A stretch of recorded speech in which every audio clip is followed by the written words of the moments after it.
বেশিরভাগ রাজমিস্ত্রি ভারতের কোন জেলার বলেন তো? মুর্শিদাবাদ। কেন বলেন তো?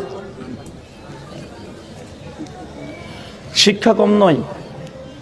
রাজমিস্ত্রি মানে তারা বড় বড় বিল্ডিং তৈরি করে, রাজার ঘর তৈরি করে, এই জন্য রাজমিস্ত্রি, রাজার মিস্ত্রি। ওরা রাজপ্রাসাদ তৈরি করে।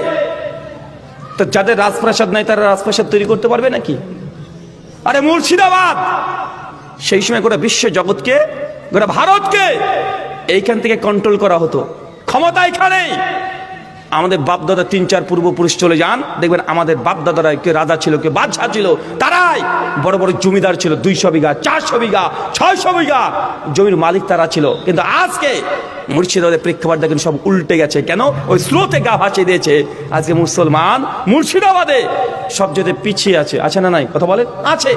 হচ্ছে আমরা ছিলাম রাজা, আমরা এই বাদশা, আমরা রাজত্ব করেছি এখান থেকে, এইখানে আজকে ধ্বংস হয়ে গেছে। আল্লাহ সুবহানাহু ওয়া তাআলা আপনাদেরকে বোঝার তৌফিক দান করুক। সকলে পড়ি।